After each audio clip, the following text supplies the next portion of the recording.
Yeah, so well, thank you for the invitation. And I personally am very sorry that we're not able to meet together. I find meetings that you actually get to see faces and talk during the coffee breaks much more rewarding than listening to a computer screen. But such as it is, I'll do my best to tell you a little bit about where we stand in HIV gene therapy. And I'm going to try my best to explain things much slower and in a bigger picture, so that sometimes in these scientific meetings, the community slides are a bit brief and difficult to understand. I'm hoping that this will broaden it so that it'll make both this talk more understandable and future things you watch more understandable. So just as a quick introduction, my name is Chimeric. I'm at the University of Pennsylvania. I have a financial conflict of interest in that some of the cars we made have been licensed by or patented by the university and licensed by a company that I was a founder in. So just want to state that, and the university insists that I state it so on all my talks. Second, I'm a co-PI of the Beat HIV Collaboratory. And just want to give a shout out to Beth and Chris, who are online right now. Unlike Dan, I'll largely be talking about the gene therapy trials we're doing, and won't be talking in particular about the Beat HIV Collaboratory, although the trial that I will update you on is being fully sponsored by the Beat HIV Collaboratory.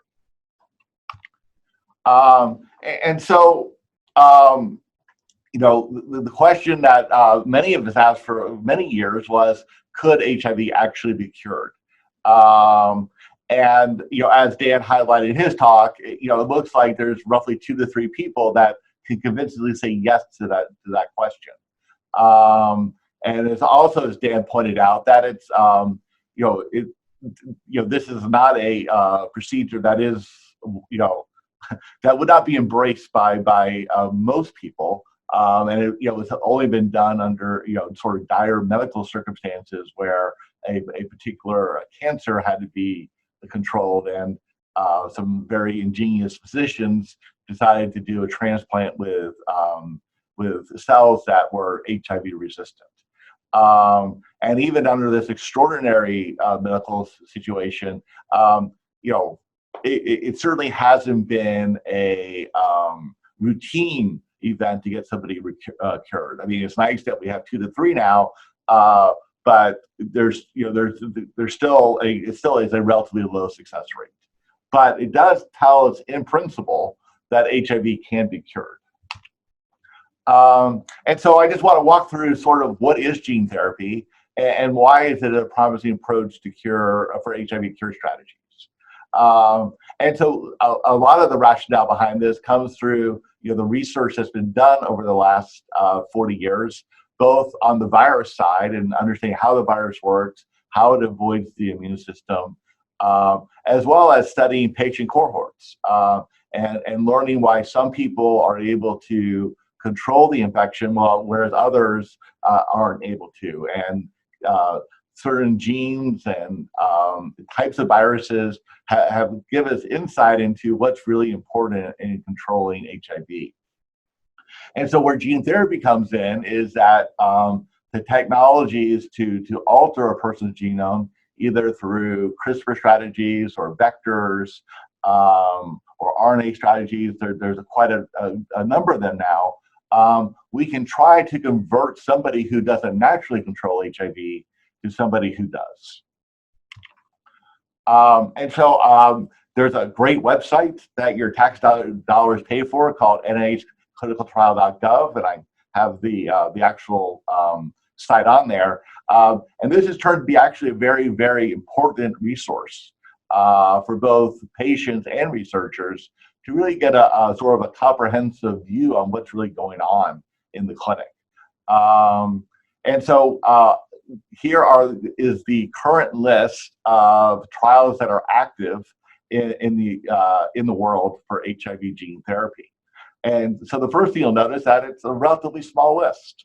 And most of these trials or several of them are done as part of a cancer treatment. And again, this is very important research, and we'll get insight onto it. But if we're thinking about treating the mass of people, there's many things that are different in those trials that may or may not actually correlate to doing that. The two highlighted trials are the ones I'm going to speak to you today about, and these are ones that are being done here at the University of Pennsylvania. And just as something to compare with, using the exact same search criteria, but replacing HIV instead of cancer, we find that there's 711 active cancer gene therapy trials. And so, and I'm certainly not arguing for equity in this, but the HIV gene therapy field is a much smaller and a much limited focus compared to the cancer. I should also say that these cancer gene therapy trials are also very informative to the HIV community in terms of both safety, delivery, manufacturing, and so there's quite a bit of crosstalk between what's happening in cancer and what's happening in HIV that I think has actually benefited both fields immensely. So, Jim, is there any other reasons why HIV might be so sparsely populated in terms of clinical trials? There's a lot of reasons why that is, and some of them go beyond my pay grade, to be honest with you. Part of it is that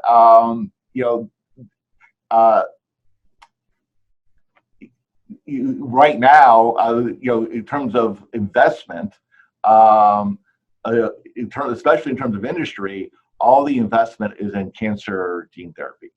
All these trials that I'm showing you here, although a couple of them are being done in China, are NIH-sponsored trials. And I said the repository basically covers all trials going on, in the world for the most part. Certainly, all in the United States, and most of the world takes advantage of this network.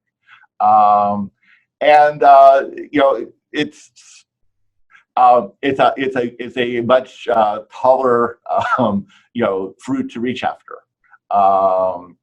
Curing HIV is going to be very challenging, and certainly not aware to this audience is that right now there's good medicine on board that controls, so people are relatively healthy and can live relatively long, healthy and happy lives under the current medicine. So the urgency of people to get into these trials is much less than what you would see in cancer, where the options are less, appetizing. And so there's a ton of reasons why that is. And, I think, at least for the foreseeable future, the HIV gene therapy is going to be a little bit more on the lagging edge of this. And in some extent, that's fine. I mean, there's a lot we can learn by what happens in terms of safety, distribution, and what the cancer field is really going to do is going to drive down the cost of these therapies.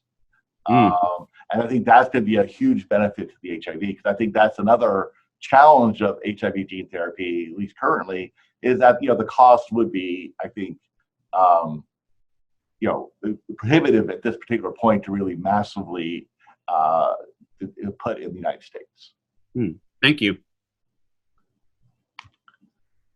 Okay, so just sort of the rationale behind this, as most of you know, T cells are a white blood cell, and while they have lots of jobs, I'm going to focus on their ability to eliminate viruses and tumors. And as someone who's been studying these cells for a good 25 years, I find myself continuously surprised on how ingeniously they were put together. They're absolutely fascinating cells to study because they're able to really customize their activity based on the pathogen they're trying to eliminate. And a key thing, especially for this talk here, is that T cells are designed to be unique.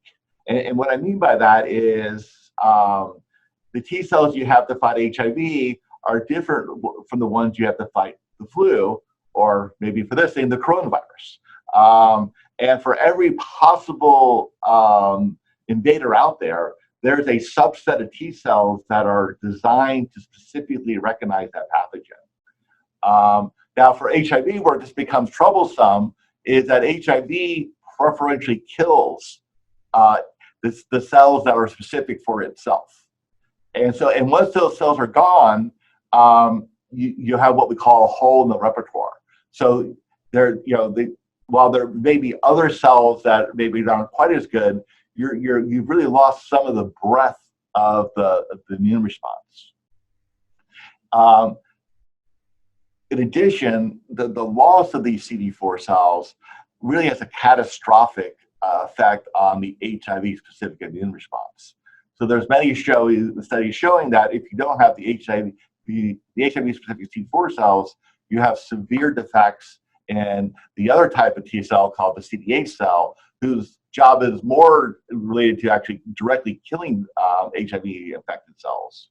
But other cells are also impacted by the loss of CD4 cells, in that you don't make as good as an antibody response because CD4 cells help B cells mature and develop so that you get really great antibodies. And so the goal of at least T cell based gene therapy, and that's what I'm going to be focusing on today, is how can we restore T cells to somebody who's HIV infected? And there's two main strategies that we and others are exploring. How can we protect the cells from getting infected? Because if we put them back in again and they're not protected, it's likely they're going to suffer the same fate as the initial CD4 cells, and they'll just disappear rapidly. And so there's two strategies that we're investigating. One is using what we call zinc finger nucleases, and others are using CRISPR approaches to disable CCR5. And as many of you know, CCR5 is an important entry factor for HIV. And it seems to be disposable for the human immune system. So it does sort of represent an Achilles heel of HIV.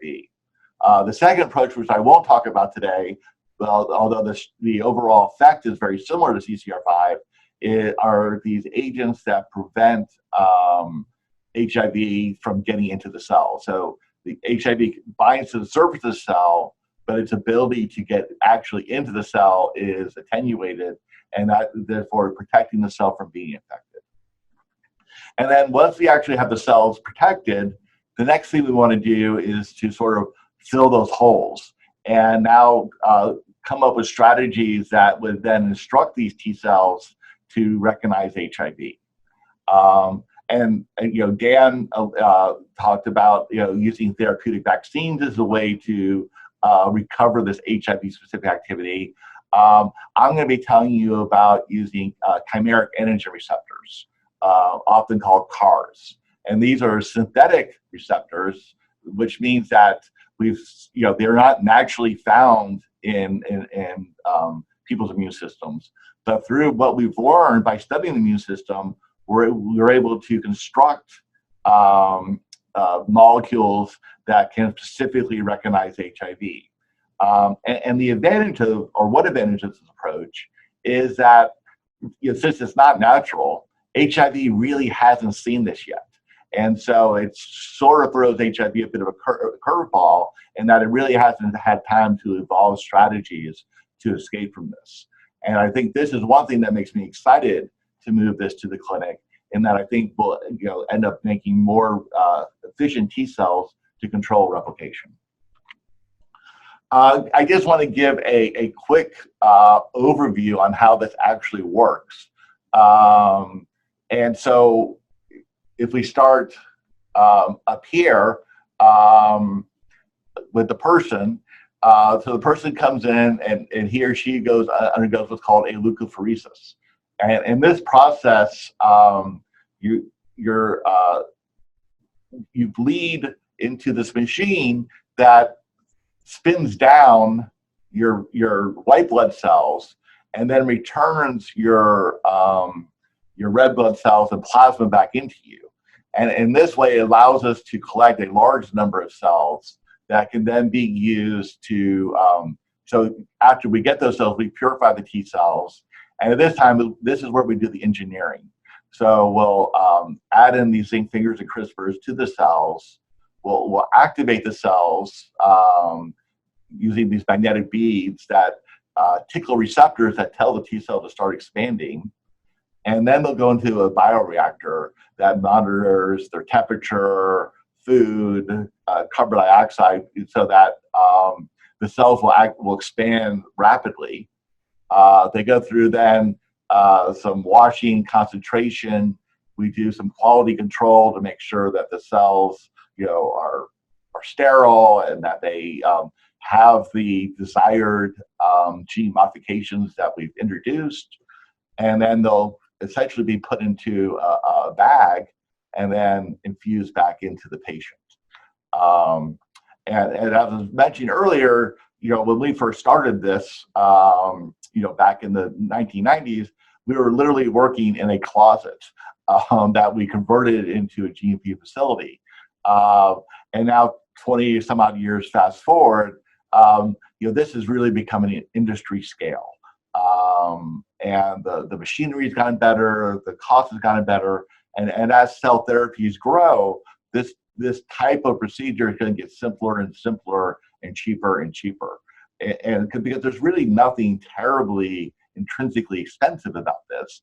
It's just right now the reagents we use are very expensive because for a while it was a very niche market, and so there wasn't much competition and there wasn't a lot of demand for it. As those two things change, the cost should come down quite a bit. And so people always say, well, why are you developing a $500,000 therapy for HIV? And I'm saying, well, that may be true today, but 10, 15 years from now, or whenever this becomes online, I think the cost will become much cheaper. Very similar to computers, right? The first computer was enormously expensive, and now they're quite affordable, and their ability to do work has gotten much better as well. So I just kind of want to review a couple of the trials that we've done. And this was a trial that was published a few years back. That in essence, what we were trying to do is you see if we could replicate parts of the Berlin patient or Timothy Brown by taking T cells out of somebody and then engineering them to be HIV resistant by knocking out their CCR5. But I should say there was a lot of differences between what we did here and what actually Timothy Brown went through. So for the first part, this was relatively easy on the individuals on this trial, at least medically. All they had to do was go through the apheresis. But from a percentage point of view, it was a lot more challenging, or a therapy point of view, it was much more challenging because we only engineered 10 billion cells. And 10 billion, sure, that's a big number, but you have 500 billion T cells in your body, CD4 cells in your body. So 10 billion is really just a small fraction of the total number of T cells. And so, whereas in his case, all the cells that emerged from his bone marrow transplant were CCR5 deficient. And so there you really could stop the spread of the virus. In this particular case, there's plenty of T cells for HIV to get into. And so we're not really stopping the spread of the infection. And that's a real important difference to keep in mind. But the trial itself actually yielded quite a bit of interesting data. And so this is what Dan talked about earlier as analytical treatment interruption, where after the cells were infused, the individuals were asked to stop taking their medicine, and then we could then monitor how the virus rebounded. And what I really want to emphasize, especially to this group, is if we just looked at viral rebound, this is relatively pretty typical to what you would see if somebody didn't receive any treatment at this point right here. And so if we were to stop the trial as soon as we saw viral rebound, this trial would have been considered a failure. But where it got interesting was up here.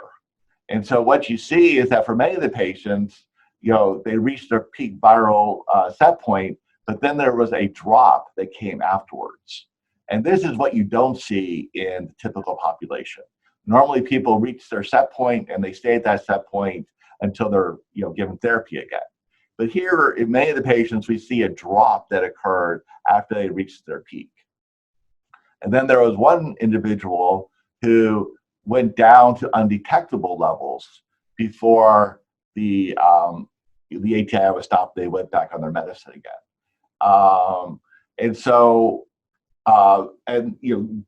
It turns out that this person actually had already one defective CCR5 allele. And so the job of the zinc finger nucleases was made a lot easier because there was already one defective allele. And so how this correlated when we analyzed all the data, the people who had the most CCR5 disruption are the ones that had the slower rebound.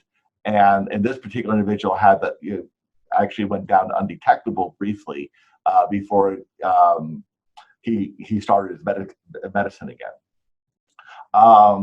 Sangamo, who is the developer of the CCR5 zinc finger nuclease, they were obviously very encouraged by this study, and they actually found several other Delta 32 heterozygotes, 7 in all,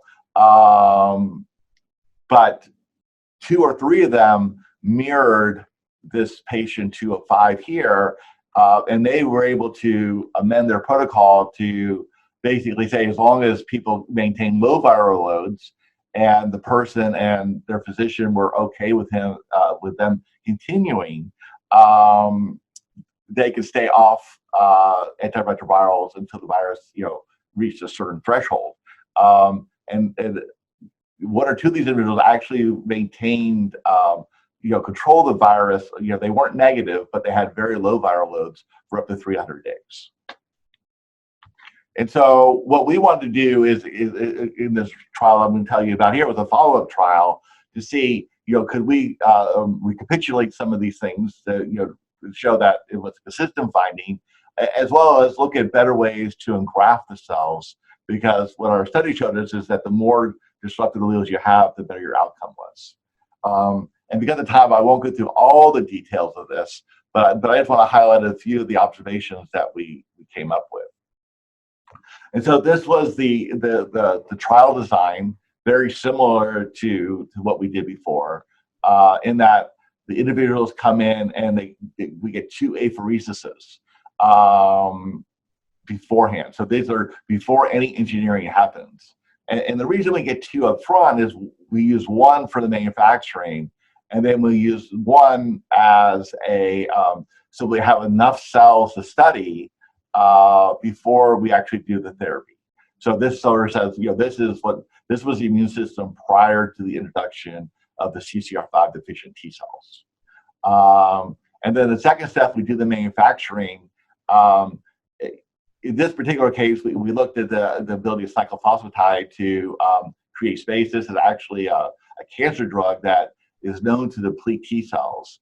And what people have shown previously is that if you temporarily deplete T cells before you do adoptive T cell therapy, the cells that you transfer in have a survival advantage. So you get more of them in there. And then the cells, then after several weeks, we did the ATI and then monitored. And then if the patients maintained control, they could go on, they could continue to go on if they consented. Or we just got or once they then, they were done with the trial, they were put back on ART again, and then 6 months later, after the virus had been fully controlled and everything got back to normal again, we got another apheresis here, which we call number 5. And so what I'm going to show you is comparing people's immune response beforehand at this apheresis 2 to at the end of the study, to see what actually happened. And so if we just look at the ATI data, This is something that Dan pointed out in the studies he was doing with the Army group. If we look at the intervention,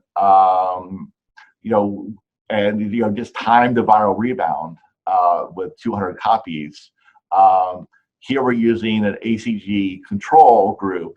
Now this particular group is actually a pretty good control group because these are all people that were enrolled in ATI trials at the University of Pennsylvania, treated by the same physicians in roughly the same time frame.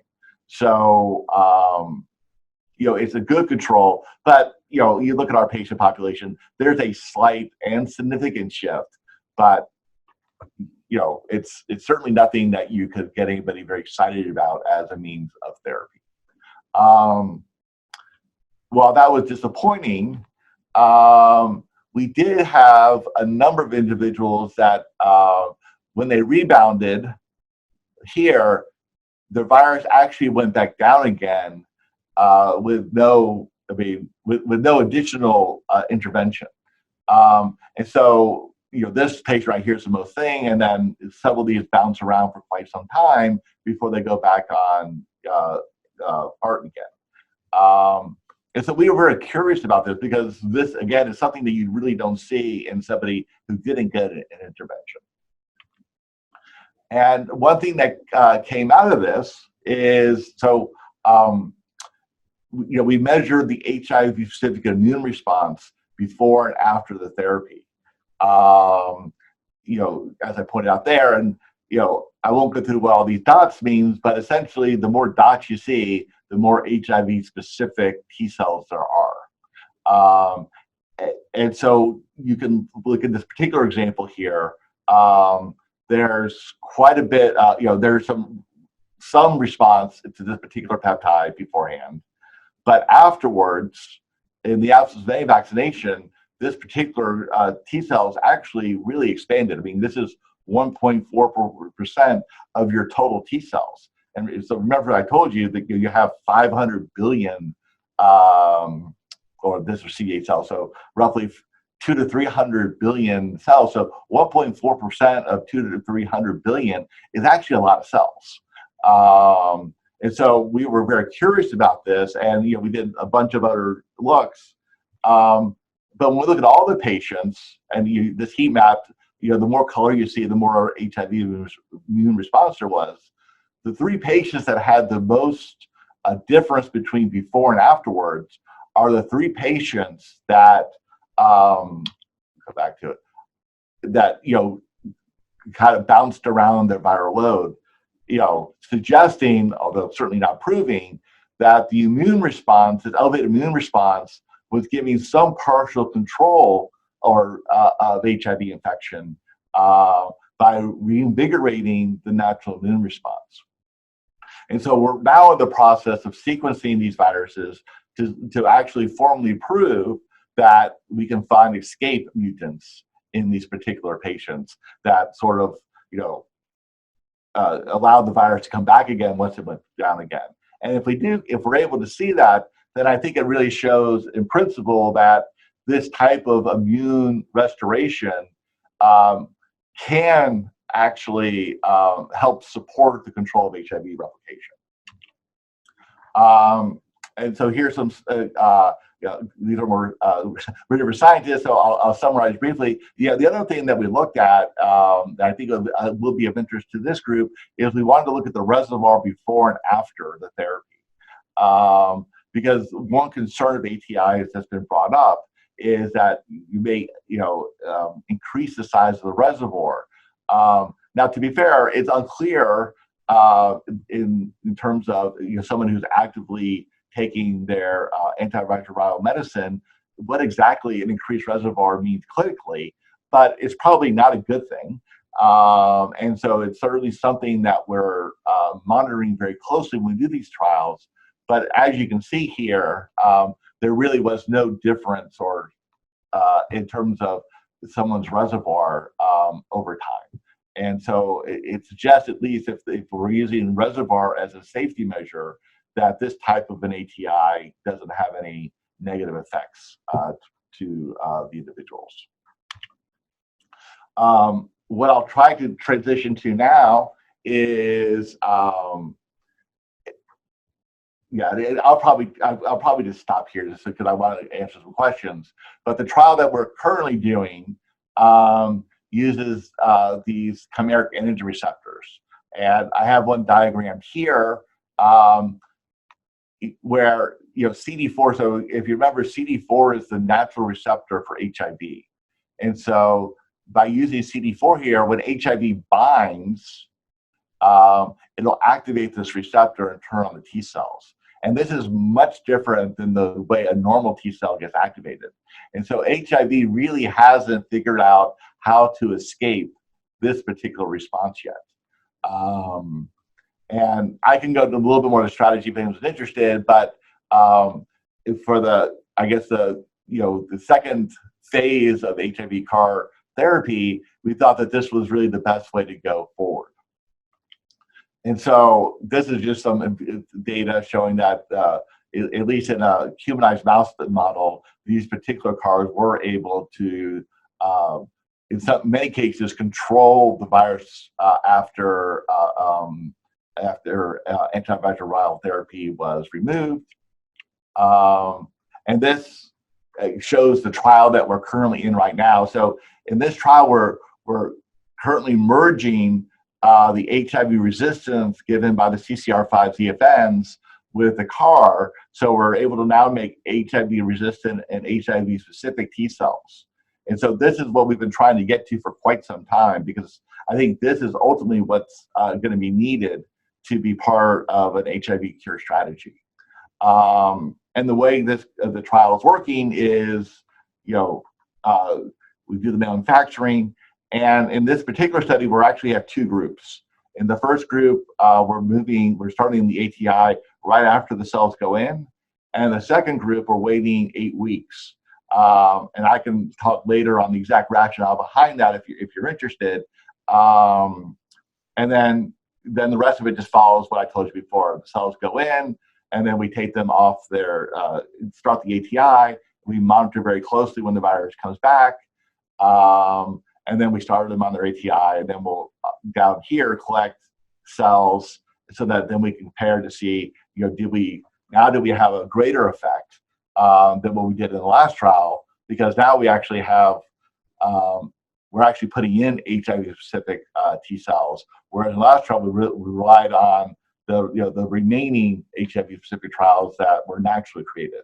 And so again, this trial is underway. The first patient was infused last week, and we're hoping to enroll 12 individuals over the next year to finish this trial. And I can stop there if you want. And then I just want to thank. This is I'm going through quickly through an animal study. And the bottom line of this is that it looks promising. So I'll highlight this was a collaborative study between the Beat HIV and Defeat HIV. And it was really facilitated by the meetings that we have together and, seeing each other's data and talking with each other. So just as a shout out that, these meetings really do facilitate progress and unique collaborations. And the short answer is, this particular monkey study makes me cautiously optimistic that we'll see something in the human study that we're currently doing.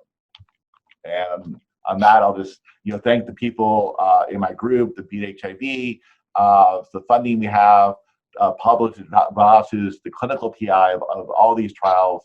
Julie does all the day-to-day, making sure everyone shows up on time, and Pam Shaw is our statistician.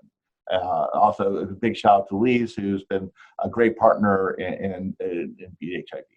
And on that, I'll stop and answer some questions.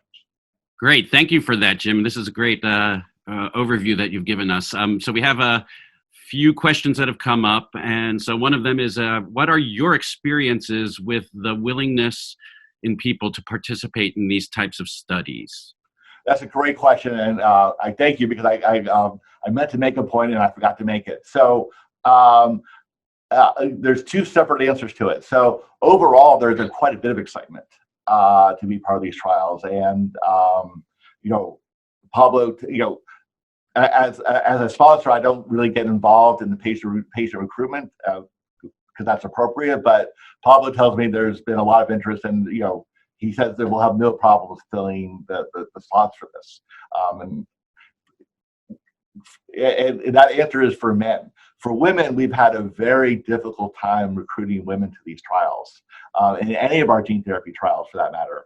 I was looking over the data a little back, and I think we've only really treated 2 women in these HIV trials, and maybe that represents 30 some odd individuals who've participated. So that's a staggeringly low number. And so I'm very interested in hearing the later discussion on what some of those barriers could be and how we can actually lower those barriers. Because I do think it's really important that we have some gender equity in these studies that we're doing. I agree with you there. We also have a paraphrase of another question that was asked, which was, could your CAR T cells have similar side effects as those seen in cancer? Another great question. Absolutely, but I'll temper that a little bit. The potential's there, but I think the reality is now. Obviously, we're doing the trial right now, so I don't know for sure. But in the cancer trials, there's a very strong correlation between the tumor burden, so how much cancer somebody has, with their cytokine release syndrome, which is the thing that makes people sick. And many of these patients have grams and grams and grams of tumor. In HIV, we actually have somewhat of the opposite problem. When someone's taking their medicine, and that's when the T cells are going to be going in, there's very little antigen. And so I don't think we're going to get the levels of T cell activation needed to really turn on a cytokine release syndrome. Obviously, we're watching very carefully, and I don't want to sound that overconfident on this, but based on the models we've looked at, I don't think it's going to be that big of a problem. And in fact, we're actually looking at ways by using vaccination by which we can give the T cells some target so that they actually expand and within the body, so that there's enough T cells in force, if you will, so that when the virus starts coming back, the T cells will be in enough numbers so they can recognize those cells and kill them before they start spreading. Thank you. David, you had a question you wanted to ask? Yes. Hi, Jim. This is David Hardy. I asked this question to Dan Baruch also, and your study seems even more applicable, especially because it can potentially, I think, increase community participation because of the fact that the intervention has been demonstrated has some at least laboratory response. In your study, you've demonstrated in your previous study that the amount of zinc finger marking in the peripheral cells did in fact correlate with a delay in viral rebound. In your current study, are you measuring any kind of evidence of viral gene marking to demonstrate that you have in fact changed the cells in terms of making them more HIV resistant? And also in terms of the CAR T cells, are you demonstrating that you've actually have enough surviving cells prior to doing your ATIs? Right, so those are great questions. So I guess there's two. So we clearly can measure the amount of engineering we do before we put the cells back into somebody. Right? But that actually doesn't correlate all that well with what we actually see in the person. Because which cells actually survive and where they go is a very, very complicated scenario, and that we really just don't understand why some people engraft the infused cells better than other people do. So we are certainly measuring it. In terms of trying to find an absolute level that we would either do the ATI or not do the ATI on, in this particular case, I mean, I thought Dan actually gave a great answer to the question that you posed. The CAR T cell is what we call a living drug. And what I mean by that is when it sees this antigen, it's going to divide. And there's going to make more daughters and more cells. And so I'm not sure, because again, we're putting a thimble, right? So we're putting, roughly, a total of 10 billion cells, but of those that are actually engineered, it's probably closer to 1 or 2 billion cells in a sea of 500 billion, right? So that's not even 1% of the total. And of those, how many of them actually have been grafted? I mean, again, I don't know yet because we haven't looked yet because we're so early into the study. But we may or may not actually see these cells in the blood. But I still would want to do the ATI because I know they're in there somewhere. And I know if they can actually expand once they see antigen after killing the cells, then we may be able to actually see them. And if they control the virus rebound, well, to some extent, I don't care how many are there. As long as the virus doesn't come back, I'm happy. And so I think it's a little bit more nuanced. I think as we gain more experience in these trials, then I think we'll be able to put more definitive, set points on, okay, this has worked in the ATI, this isn't worked in the ATI. But I think right now we just don't really know. Gotcha. Thank you. Jim, we have another question. Anything to share about participation of racial ethnic minorities in genetic trials based on experiences in prior or current genetic HIV cure trials? Right, and again, my involvement in the recruitment is I just see the demographic report without actually, but we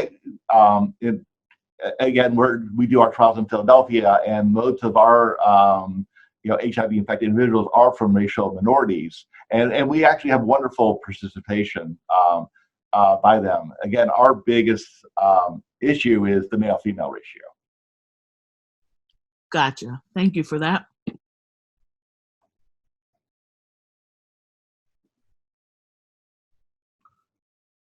Do we have any other questions?